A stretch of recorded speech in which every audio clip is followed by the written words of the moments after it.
Hi folks, a long overdue update on what's happening with Eastwind. We took her down the Tweed and had her polished, as well as doing some work on the propeller and the skeg, which was bent. It was a result of striking an object on the way down through the Solomon Sea, I believe, somewhere around there. And so that's all been done. The skeg was all balanced and refitted, and it's a beautiful job. We also fitted the new propeller. After quite a bit of research, we decided on a Mast prop, which is from Italy. The Mast prop is adjustable. You can adjust the pitch, and then those blades, when you're sailing, feather so that they're parallel to the flow of water, and that reduces the drag. Next thing we had to do was replace the bowsprit. The one we had made in Subic Bay failed on the way down, so it's all been done. Beautiful job in much more solid stainless steel. Bought new teak flooring for it, and treated it with the Semco and shaped it all. As you can see, that paint job faded after about 5 months, the polishing that we had done.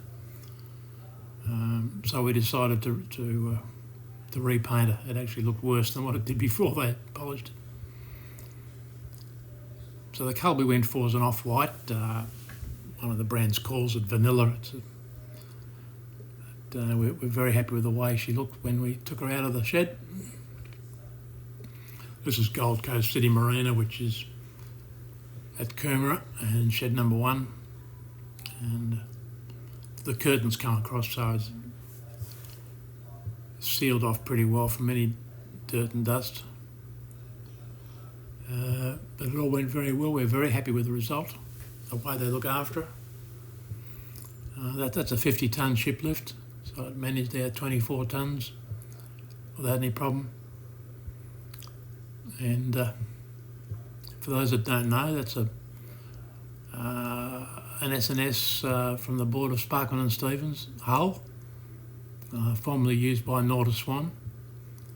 And then the mould was bought by Nauticat, and they use it with their own design of interior and deck as a cruising pilot house yacht, which means virtually that you have 2 positions on the boat that you can helm from, inside and outside.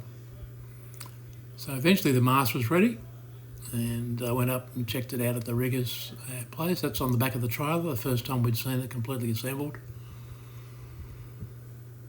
And a couple of days later we took her up to the boat works at Coomera and dropped the mast in. And then the boom. The boom is a hydraulic furling boom from Leisure Furl in San Diego. We were lucky to be able to use the existing hydraulic pump, which was fitted originally for in-mast furling. And we're now using it for in-boom furling. And it works beautifully. It's very quick.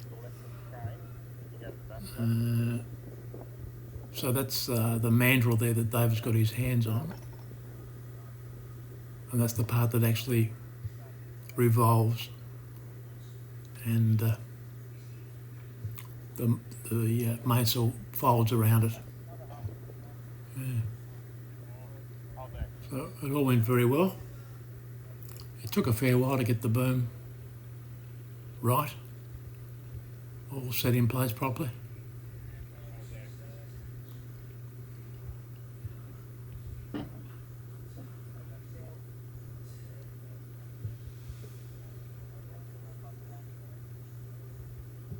But the guys are all very professional. It was all done without any damage.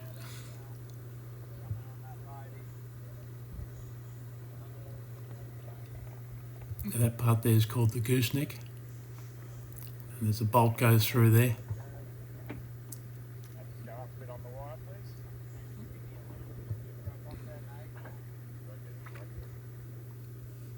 Then we had the diesel generator serviced. That involved a new water cooler, replaced some of the exhaust. It was quite an extensive repair. The heat exchanger was completely replaced. Then we went to work on the fuel. We cleaned the tanks.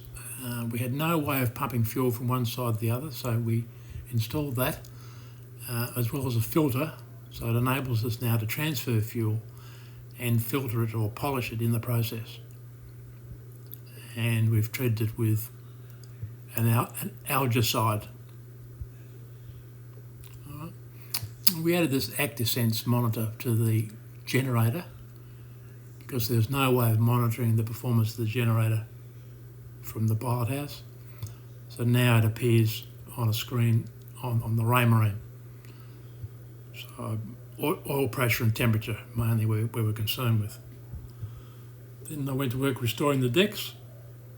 A lot of scrubbing and polishing and acid and detergent, and we replaced about 100 of those plugs. They've been done and it came up pretty nice. We put a new bimini on it. That's now got a roof on it with solar panels, and we're going to have covers installed on it very shortly. We put a new winch and clutches on the pilot house roof. That's for the main halyard and the topping lift and the vang. So that was the end of our time at Gold Coast City Marina. We went to Manly in Brisbane then, so I could get some more work done to finish the mast and get the rigging, get the sails on. First the staysail went on. I'm very happy with that sail. It's a beautiful little sail. Then the Genoa. The vang was the only thing from the old rig, but it had to have a new 500 kilogram hydraulic ram fitted to it.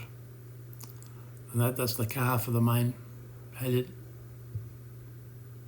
And there she is sitting in the marina at Manly for the first time, fully rigged in 2 years. We put some signage on her, and we've got a few more jobs to do before we head south, but we're getting there. So the next big step we had, a momentous occasion for me, was to actually fit the mainsail. It's been sitting there in a bag for nearly 2 years. So we fitted new battens to it. The new winch doing its job. And the mainsail's sort of sitting on the deck, and we're putting it up for the first time so that we can then furl it down into the boom.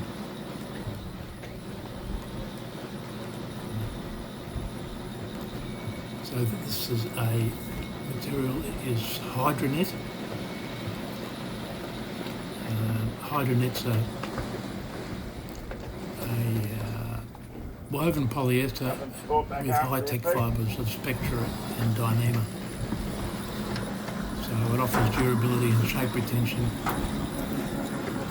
and popular choice for performance cruisers, particularly those on long voyages, because they're strong, mildew resistant and can be repaired anywhere in the world. Okay there? So yes. Very pleased with it.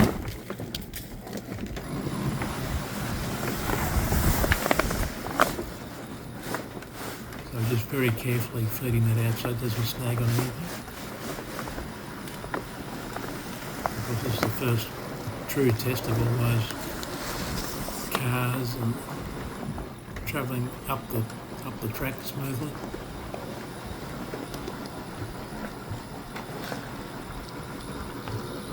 Feeding in was easy. Climb up this ladder here and give you a view from the end of the boom.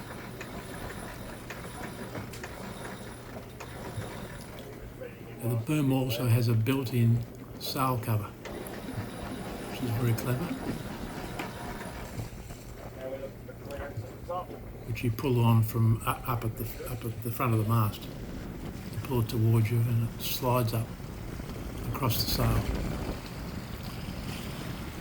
So we took her out sailing. This was like the last week of October 25. Testing the instruments. The log didn't work because it was crusted up with some marine growth. But at one stage, on broad reach on the way home, we were doing about 8 knots here, where we were. 8 knots speed over ground and a 14 knot breeze. Genoa, staysail and mainsail. And doing it easily. She doesn't lean over much when she's sailing. We also serviced the winches, which was long overdue. These are electric Harkin winches. They've all had the correct grease and treatment that they need. The plan is when that awning's finished on the Bimini, we're going to take the yacht to Tasmania, and we're going to be based down there for a couple of years.